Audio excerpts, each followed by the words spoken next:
contestar. Todos son hombres de Dios que amaron a Dios. Estuvieron fuera de la comunión con Dios y fueron traídos nuevamente a la comunión con Dios. Y estoy seguro que usted podría añadir su propio nombre a esta lista. ¿Sabe? Está en la naturaleza de la oveja el descarriarse, perderse y algunas veces hasta alejarse del redil y del pastor. Somos propensos a desviarnos y alejarnos del Dios que amamos. Pero es la naturaleza del pastor en restaurar a sus ovejas. Por lo tanto, no es extraño que David exaltara a Dios, porque David supo por experiencia propia lo que significaba el estar alejado de Dios. No en vano, en el Salmo 23, él reconoce a Jehová como su pastor, y por eso nada le faltará. Y Dios mismo confortaría su alma. Hoy quiero compartir con usted cómo estar bien con Dios y permanecer bien con Dios. Si no estamos bien con Dios, si no permanecemos bien con Dios, jamás podremos hacer nuestras las palabras de David en el Salmo 23, confortará mi alma, me guiará por sendas de justicia por amor de su nombre. Muchos cristianos se alejan, se separan de Dios, pero esto no quiere necesariamente decir que están perdidos, sino que han perdido su comunión con Dios. Pero no están perdidos, porque hay un lazo espiritual muy especial entre usted y Dios, que no puede ser roto. Pero aunque es cierto que nuestra relación con Dios no puede ser rota, la comunión con Dios puede ser interrumpida, y el gozo íntimo puede ser perdido. La oración de David en el Salmo 51 ilustra perfectamente este punto. Vuélveme el gozo de tu salvación. David no perdió su salvación, pero sí perdió el gozo de su salvación, y quiso que ese gozo le sea restaurado. Y Dios le restauró, y por eso David pudo decir en el Salmo 23, confortará mi alma. Ahora, ¿cómo Dios nos restaura? Permítame compartir con usted 3 cosas maravillosas que he aprendido en el Salmo 23. Las he estudiado y meditado profundamente, y se han vuelto mi experiencia personal. Primero, el ministerio del pastor. David se comparó a sí mismo como una oveja, por eso dijo, Jehová es mi pastor. En el Nuevo Testamento y el capítulo 10 de Juan encontramos que Jesús dijo, yo soy el buen pastor. Y Jesús, como el buen pastor, hace algo definitivo cuando sus ovejas se descarrían. De paso, le diré que hay 3 clases de ovejas. Las necias. ¿Conoce usted a alguien así, no? Pues mírese en un espejo y verá a una oveja necia. Las ovejas necias quieren hacerlo todo a su manera. Por lo general pensamos que las ovejas como animalitos dóciles y fáciles de guiar, pero eso no es cierto. A veces las ovejas pueden ser muy necias. Quieren ir por donde ellas quieren ir.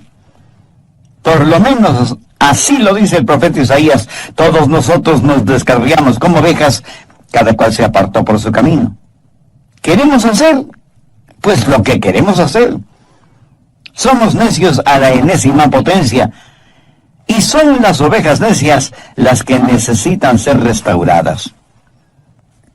Segundo, hay las ovejas descarriadas. Estas son las ovejas que involuntariamente se descarrían. Son las que descuidadamente se van por otro lado, y muchas veces caen en pozos de engaño, y se ven rodeadas de espinas y se separan de su pastor, van a lugares muy precarios y necesitan ser restauradas y traídas de regreso al redil. Y en tercer lugar, las ovejas enfermas, porque las ovejas pueden enfermarse. Hay muchos enemigos allá afuera en forma de enfermedades que pueden envenenar, o enredar, o herir a las ovejas. Y cuando se enferman, las ovejas necesitan ser curadas, sanadas, restauradas. Entonces es la responsabilidad del pastor el cuidar de sus ovejas. ¿Pero cómo lo hace? ¿Cómo el buen pastor restaura a una oveja necia? Si usted es como una oveja necia, ¿cómo puede ser restaurado? Bueno, el buen pastor tiene 3 instrumentos para hacerlo. un báculo o cayado, una vara y una botella de aceite. Y él usa esas tres cosas para restaurar a una oveja necia. ¿Qué es el báculo o cayado? El pastor buscaba un arbolito que estuviera recién creciendo, lo sacaba de raíz, cortaba todas esas raíces, limpiando el resto del palo, y lo pulía todo prolijamente. Y en el muñón que formaban las raíces al extremo del palo, clavaba unos cuantos clavos o incrustaba pedacitos de metal, hasta que el báculo tenía un considerable peso. Era una poderosa arma en sus manos. Le servía tanto para defender a las ovejas de sus depredadores naturales como de ladrones de ovejas. También podía servirle como una jabalina y pasaba muchas horas practicando hasta tener una excelente puntería. Así que ese báculo no solo le servía para defender sus ovejas, sino para defenderse él mismo de los ladrones, los lobos y las aves de rapiña que abundaban en las colinas y los montes. Pero a veces tenía que utilizar el báculo de las ovejas para corregir a las necias, y lo hacía en forma drástica y severa. Con el báculo rompía una de las patas de la oveja e inmediatamente la vendaba poniéndole un soporte y cubriendo la pata afectada con aceite. Y esto lo hacía hasta cuando la oveja se sanara. Él llevaba a esa oveja enferma en sus hombros y la alimentaba y vertía aceite sobre el vendaje, y cuando la pata se sanaba, ayudaba a la oveja a estar firme en sus patas. Pero esto es lo interesante. La oveja enferma y restaurada en su salud permanecía muy cerca del pastor. En el material que estudié sobre este asunto, descubrí que esa oveja necia, quebrantada, indisciplinada, iba a donde el pastor iba y se convertía en una especie de líder del rebaño. Extraordinario, ¿no le parece? Cuando leí esta información no pude dejar de pensar en Oseas 6:1. Venid y volvamos a Jehová, porque Él arrebató y nos curará, hirió y nos vendará. ¿Lo entiende? El mismo Dios que nos hiere es el mismo Dios que nos cura, a fin de que podamos estar junto a Él. Creo que esta es la razón por la cual David dijo que antes de ser afligido, Él se había descarriado. Y en Hebreos leemos que el patriarca Jacob, quien fue también un pastor, se alejó de Dios. La Biblia nos dice que Jacob luchó con Dios físicamente. ¿Sabe lo que Dios hizo? Vayamos a Génesis, capítulo 32, versos 24 y 25. Así se quedó Jacob solo, y luchó con él un varón hasta que rayaba el alba. Y el varón le tocó en el sitio del encaje de su muslo, y le descoyuntó el muslo de Jacob. ¿Lo ve? Jacob fue herido por Dios. Descoyuntó su muslo, y el patriarca tuvo que caminar el resto de su vida apoyado en un bastón. Vamos a Hebreos 11:21. Por la fe Jacob, al morir, bendijo a cada uno de los hijos de José, y adoró apoyado sobre el extremo de su bordón. ¿Por qué todo esto? Pues para enseñarnos una lección. Algunas veces tenemos que aprender drásticamente porque parece que esa es la única forma en que podemos aprender. Jacobo tuvo que ser herido para poder ser bendecido. Mi amigo, cuando Dios nos disciplina, y puede ser disciplina física, no es porque no nos ama, sino precisamente porque nos ama. Mire lo que dice Hebreos 12, los versos 5 y 6.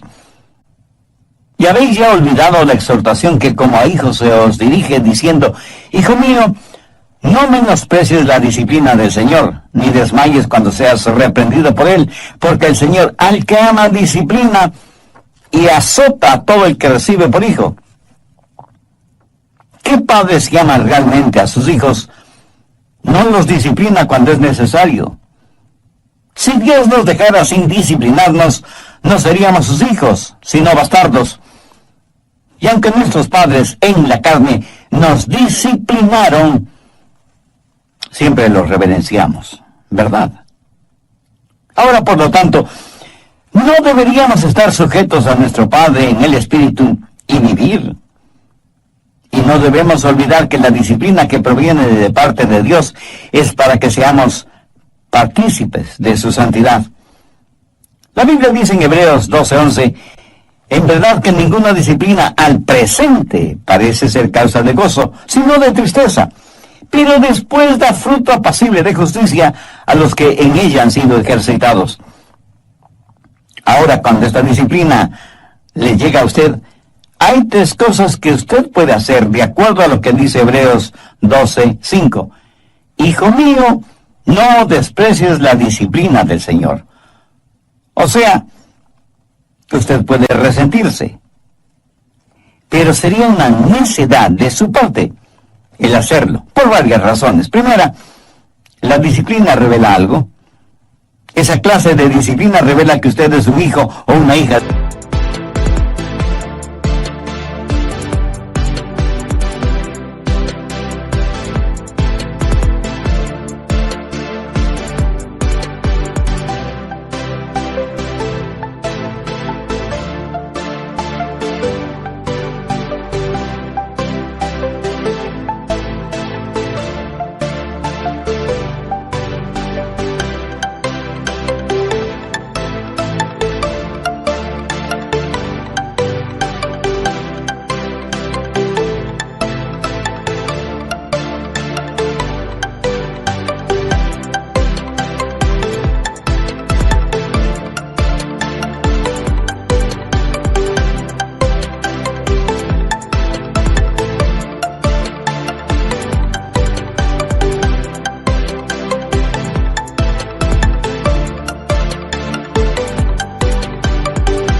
De Dios, o sea que revela una relación filial.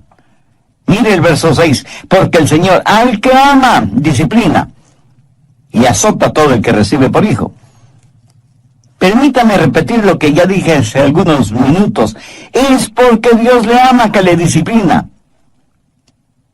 No es que el pastor no amara a su oveja, el motivo para quebrarle la pata, sino precisamente todo lo contrario. Eso es un severo caso de disciplina. Y a veces, mi estimado amigo, a veces nuestro amor tiene que ser duro. Y seguramente algunos de ustedes burlonamente me dirán, bueno, yo vivo en pecado, hago lo que quiero hacer, voy a donde se me antoja, soy el capitán de mi propio destino y sin embargo Dios nunca me ha disciplinado. Pues, mi amigo, le aconsejo poner mucha atención al verso 8. Pero si se os deja sin disciplina, de la cual todos han sido participantes, entonces sois bastardos y no hijos. ¿Qué está diciendo Dios? Dios está diciendo que si usted fuera hijo de Él, ya le hubiera disciplinado. Pero si no es hijo de Dios, si usted declara que es un cristiano sin serlo, entonces usted es un bastardo. Y recuerde que esta dura expresión proviene de las palabras de Dios. Así que no argumente conmigo al respecto, argumente con Dios. En segundo lugar, renueva su adoración. En el verso 9 leemos, por otra parte, tuvimos a nuestros padres terrenales que nos disciplinaban y los venerábamos. ¿Sabe que hombres maduros no tienen ningún problema contando cómo sus padres les disciplinaban? Dicen, por ejemplo, mi padre cuando me disciplinaba con todas sus fuerzas. Lo interesante es que estas declaraciones las hacen con verdadero orgullo y dicen, les dábamos verdadera reverencia porque sabíamos que tenían definidos sus valores y paradigmas y por eso les amamos y les respetamos.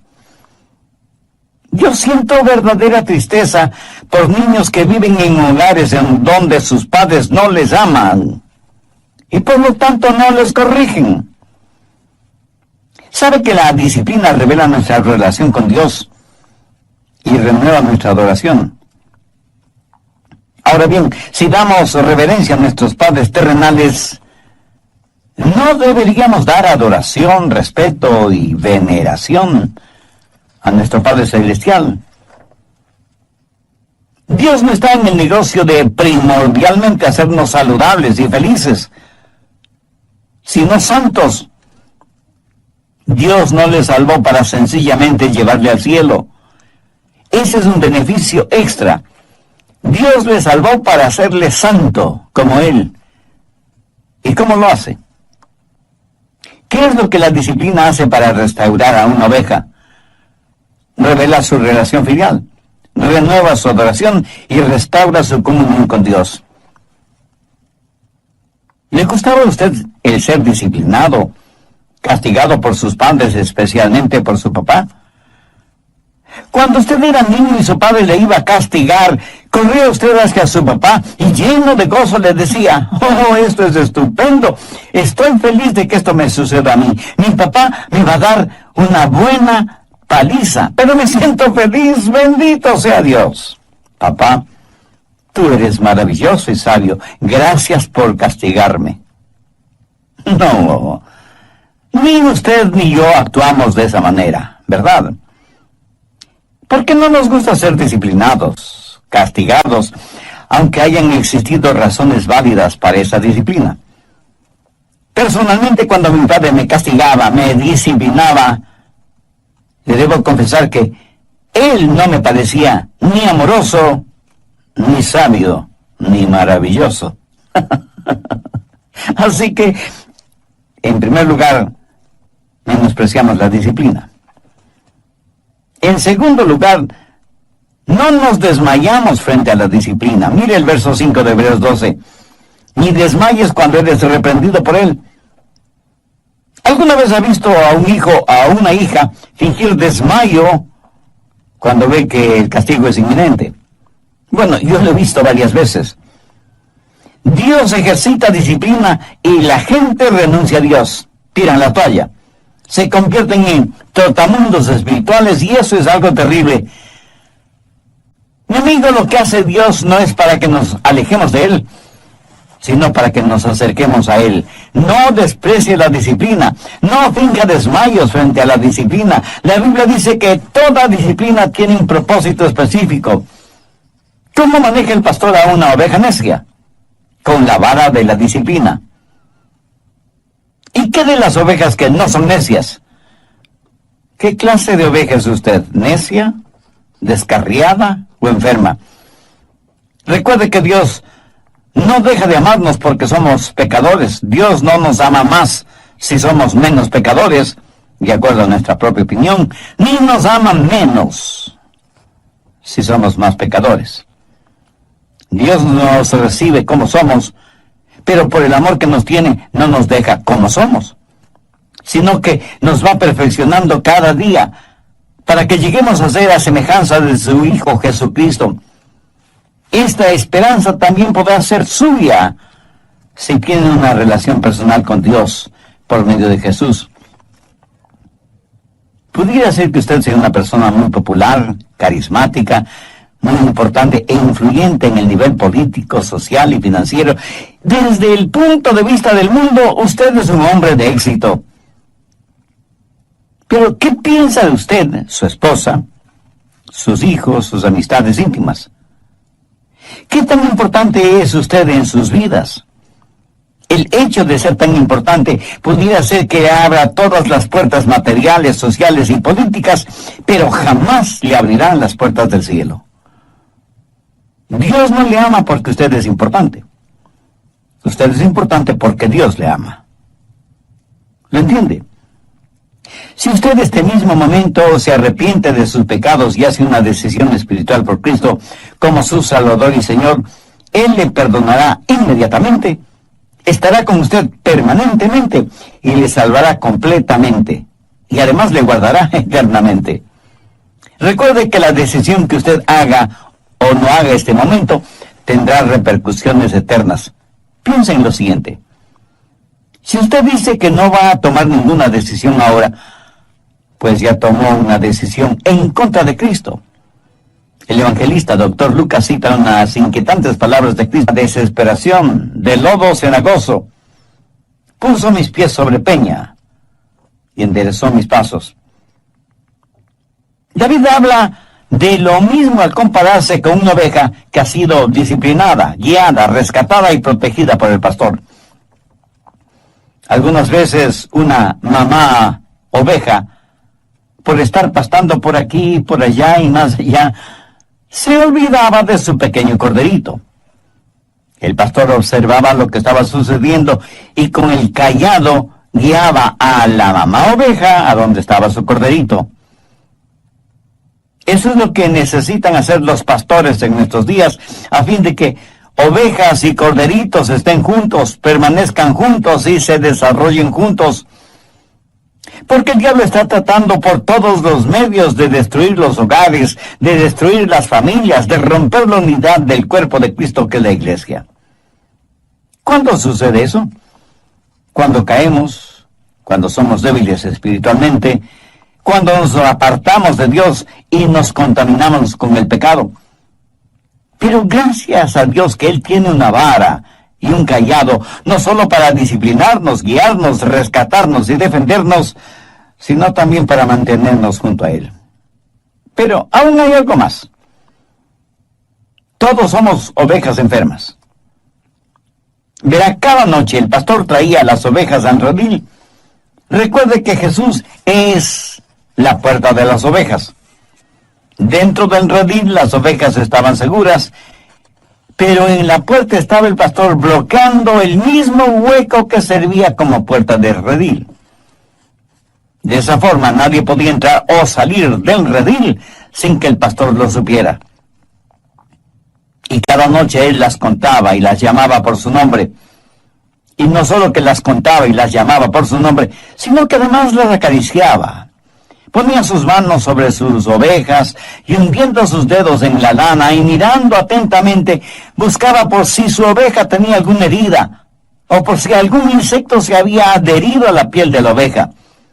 Y cuando encontraba alguna herida o alguna laceración en la piel de la oveja, usaba el aceite para curarla. Especialmente los cortes en la cabeza o en las fosas nasales. Literalmente ungía la cabeza de la oveja con aceite. Ese aceite estaba mezclado con sulfuro y brea y servía también como insecticida para alejar a las moscas que pululaban alrededor de la nariz de la oveja. Gracias a Dios que el aceite, que representa al Espíritu Santo que nos protege de moscas diabólicas y que nos consuela cuando estamos lacerados y doloridos,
o cuando estamos heridos espiritualmente.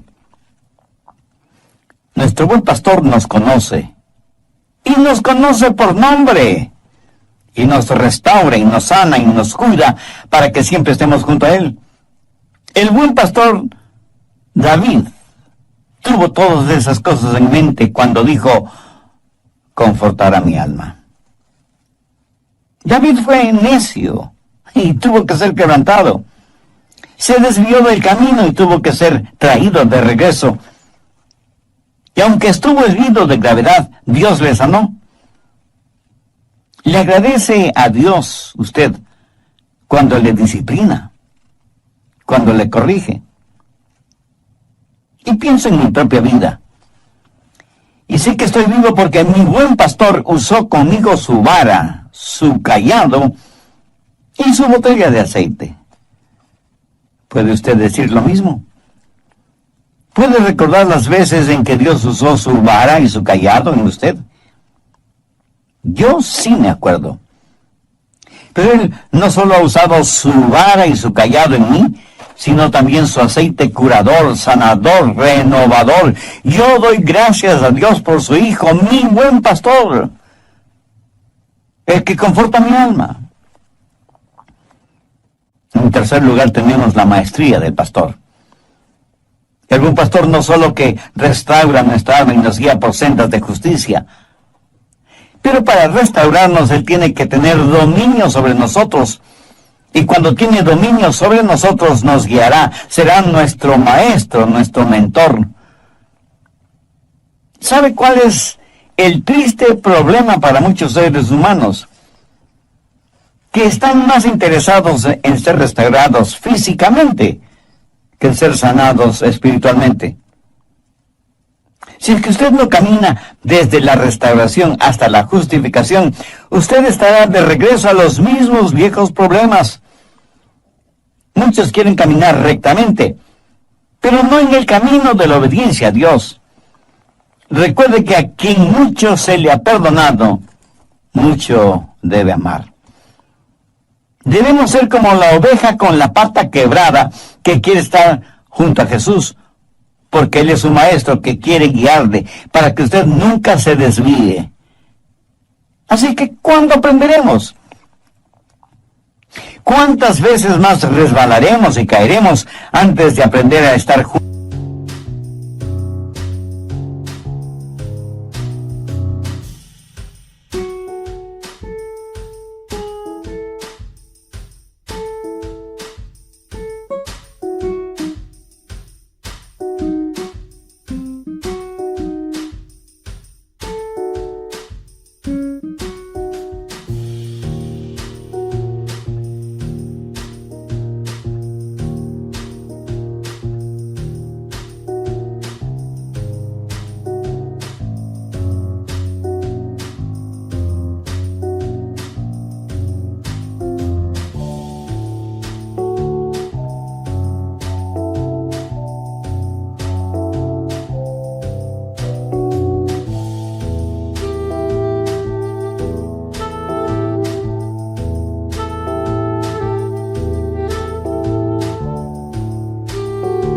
Junto al buen pastor. Recuerde las palabras que Jesús mismo dijo. Él es el buen pastor. Y sus ovejas conocen su voz y le siguen. Ahora escúcheme. 3 cosas son necesarias para seguir al buen pastor. Primero, tiene que estar obsesionado con el pastor. O sea, usted debe amar apasionadamente a Jesús. Su amor por Él debe estar por encima del amor que pueda tener por cualquier otra persona o cualquier otra cosa. Segundo, tiene que observar detenidamente al pastor. Como ya lo he mencionado antes, las ovejas tienen una muy pobre vista. Para todo propósito práctico, el pastor es quien tiene buena vista, como para compensar la mala vista de sus ovejas. Tercero, usted tiene que obedecer al pastor. Usted no puede obedecer a nadie cuya voz desconoce. ¿Cómo puede escuchar la voz de su pastor? Únicamente teniendo su tiempo de quietud. Debería estar en pastos delicados, meditando en su palabra. O sea, rumiando su palabra. Esa es la forma. El pastor le guiará. Usted escuchará su voz en el mundo.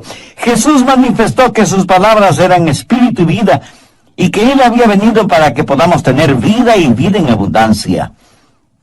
Su pastor le guiará por sendas de justicia por amor de su nombre. Esa es la maestría del pastor. ¿Sabe qué es lo malo con muchos de nosotros? Que tratamos de no tener problemas en vez de buscar la justicia. Todo es tan negativo. Tuve un amigo, Mike Glenn, quien era jugador profesional del fútbol americano. jugó por la Universidad de Auburn y luego profesionalmente jugó para los Delfines de Miami. Cuando él se graduó en Auburn, su entrenador le preguntó: Mike, ¿me ayudarías a reclutar a algunos candidatos? Mike le dijo que sí. Y a su vez le preguntó: entrenador, ¿qué clase de prospectos estamos buscando? Y el entrenador le dijo: hay jugadores que cuando son derribados en el campo de juego se quedan tendidos en el suelo. Esa clase de jugadores no nos interesan. Cuando un jugador es tumbado y se pone de pie inmediatamente y nuevamente es tumbado y vuelve a ponerse de pie, tampoco es el tipo de jugador que buscamos. Pero sí nos interesa el jugador que puede poner en el suelo a los demás. Mi amigo, yo soy muy grato por tener un Dios que nos restaura, que cuando estamos caídos nos levanta. Y a todos nos gusta estar de pie, pero no nos gustaría el pasar de la defensiva a la ofensiva. No nos gustaría ser una verdadera fuerza de Dios, que simplemente ser una víctima siempre en necesidad de restauración. El pastor me guía por sendas de justicia. Usted, mi amigo, ¿por qué no determina hoy mismo que va a estar bien con Dios, que está listo para escuchar la voz del pastor, que va a sumergirse en la palabra de Dios? Y en tercer lugar, la majestad del pastor. Él me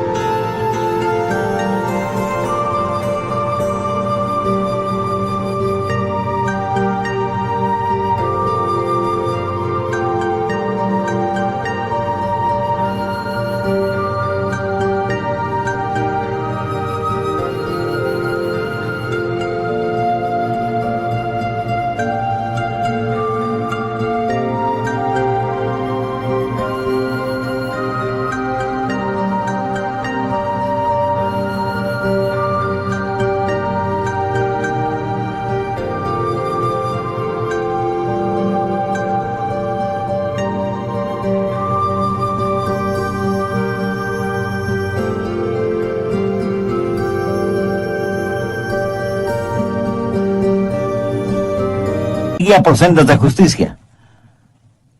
¿Por qué no decide hoy mismo que va a estar bien con Dios y a permanecer bien con Dios? Que va a escuchar la voz de su pastor, que va a meditar en su palabra y va a obedecer su palabra. Que va a reconocer la majestad del pastor, porque él es el único que puede confortar su alma y guiarle por sendas de justicia por amor de su nombre. ¿Cuál es el nombre de ese pastor? Jehová en el Antiguo Testamento, Jesús en el Nuevo Testamento. Jehová, Jesús, el Señor es mi pastor.